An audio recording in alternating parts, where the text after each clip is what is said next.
వచ్చినాయి.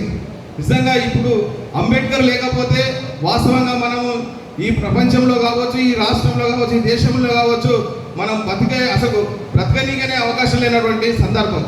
ఆ మహానుభావుడు అరోరాత్రులు కష్టపడి మన కోసం రాజ్యాంగాన్ని తీసుకొస్తే ఈరోజు ఆ రాజ్యాంగాన్ని ఏలుతున్నటువంటి, అంటే రాష్ట్రాన్ని ఏలుతున్నటువంటి ప్రభుత్వం కావచ్చు, దేశాన్ని ఏలుతున్న ప్రభుత్వం కావచ్చు, ప్రభుత్వాలు కావచ్చు, ఆ రాజ్యాంగాన్ని విస్మరించి ఆ రాజ్యాంగంలో ఉన్నటువంటి పొందుపరిచినటువంటి దళితులకు కావాల్సినటువంటి హక్కుల కోసం ఏవైతే పొందుపరిచిరో వాటిని అమలు చేయరు.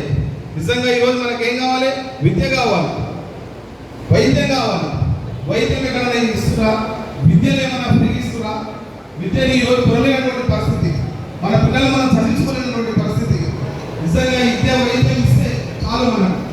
కాబట్టి విద్య కొరకు, వైద్యం కొరకు మనం పోరాటం చేయాల్సినటువంటి అవసరం ఉంది. అంతేకాదు నిజంగా ఈరోజు దళితులకు ఉన్నటువంటి భూములు, కొంత భూములు తర్వాత అప్పుడు మనం దొరలతో పనిచేసినప్పుడు ఇచ్చినటువంటి ఇనాం భూములు ఇప్పటికీ మన పిల్లల మీద అవి లేవు.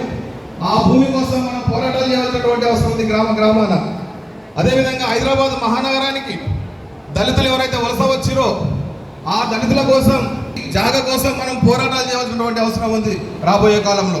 కాబట్టి ఈ రకంగా మనం పోరాటాలను పునికి తీసుకొని మనం కంపల్సరీ మన డిహెచ్పిఎస్ను ముందుకు తీసుకుపోవాలని చెప్పి తెలియజేస్తూ, అదేవిధంగా మేము రంగారెడ్డి జిల్లా నుంచి డిహెచ్పిఎస్ను పెద్ద ఎత్తున పోరాటాల దిశకు తీసుకుపోయి మేము రంగారెడ్డి జిల్లాలో నిర్మాణం చేపడతామని చెప్పి ఈ సందర్భంగా తెలియజేస్తూ అవకాశం ఇచ్చినటువంటి అధ్యక్ష వర్గానికి విప్లవ శుభాకాంక్షలు తెలుపుతూ ముగించుకుంటాం ఫ్రెండ్స్.